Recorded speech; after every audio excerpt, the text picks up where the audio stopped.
Hello everyone, Logan Keister here, and I'm sitting here next to this little calendula flower.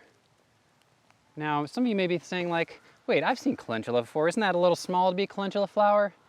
And you'd be right, maybe you're thinking something a little more like this. Does that look more like the calendula you're used to seeing? Or maybe something a little more yellowy? Yes. So, but all three of these are all calendula, the orange one, the yellow one, and this little one right here. So this little one is the Calendula arvensis. So this is the wild Greek calendula.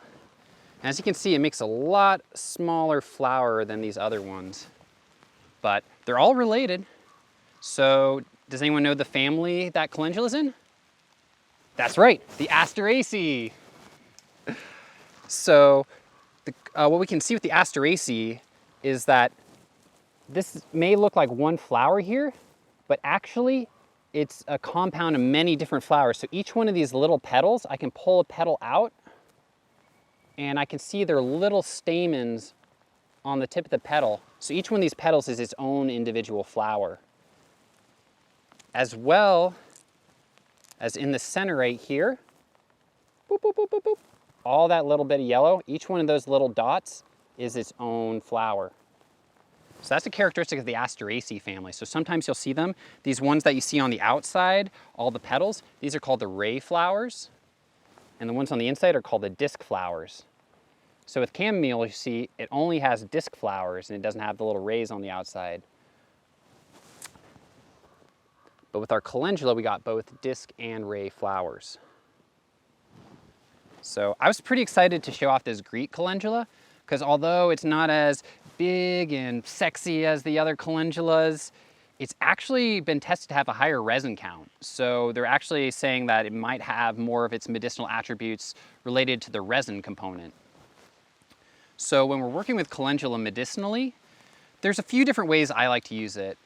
I guess classically, we mostly think of calendula as one of our classic topical remedies, something that you rub on like a wound or an owie or a boo-boo to kind of not only aid in the healing process, but it also has some antimicrobial effects. It increases the production of collagen in the skin, so it actually improves skin elasticity and tone.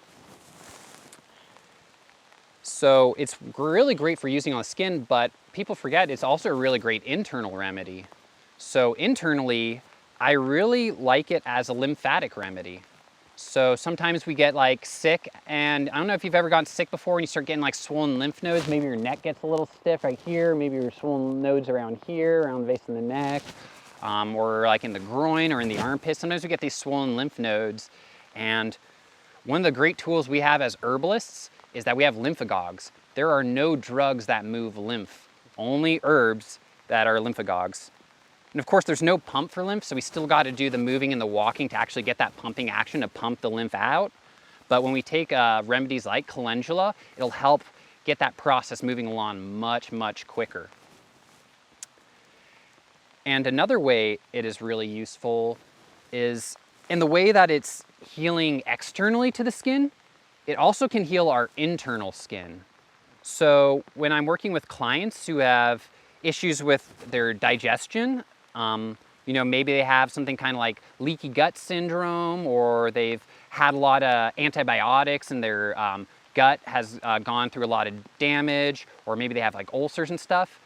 I use this all the time in tea blends for all kinds of digestive issues, because what it does is it just coats the entire lining of our GI tract with those healing compounds that we would use externally on our skin, and just in the way they would heal a wound on the outside and help to disinfect and bring things back together, it works the same way on the inside. So I use it quite a bit with, not by itself necessarily, but it mixes really well with other herbs like plantain, peppermint, marshmallow root to add some mucilage. So when I'm making tea formulas to treat those leaky gut issues or damaged GI tract, calendula is like one of my top ingredients in all of my tea blends. And right now you can see this little flower, it's like its petals are kind of coming in, kind of because we're at the end of the day, you know? It's like about sunset, it's raining, like This is a plant of sunshine. This plant loves the sun. It opens up once the sun comes out. If the sun's going down, calendula's not open. This is the quintessential sunshine plant. And when I was talking about those resins in there, those resins actually are warming. They help to circulate the blood, get the lymph moving, get the blood flowing. So I see this as a gentle warming remedy that helps to bring out that kind of light solar essence. It's like the sun helping to move the waters of the body. It really just kind of has this warmth that goes throughout our system. It's warming, healing, nourishing, and just gets like things moving. So that is why I like working with calendula, and I hope that I inspire some people to try growing more of this Greek calendula because of the higher resin count and just it being really cute. I'm not gonna lie, it's really a pain to harvest all those teeny tiny flowers. Like the big flowers you get a lot more bang for your buck and your time, but it's kind of worth it to have that extra special jar of salve. So I hope I inspired some people out there to check out the Greek calendula. Hey everyone, this is Mason with HerbRally, and thanks for watching today's video. If you liked it, go ahead and give it a thumbs up and hit that subscribe button and the notification bell. If you didn't know, if you're new to the HerbRally community, we also list herbalism events.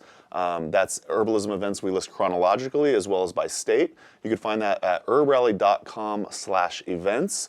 And we list new, probably 10 new events every week, so you'll probably be able to find something happening around you.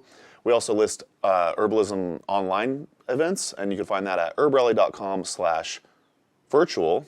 So you're bound to find something happening in the near future or herbalism in your neck of the woods. If you want more video content, you should be able to find a video right here in this vicinity or this one right here. So enjoy our HerbRally channel.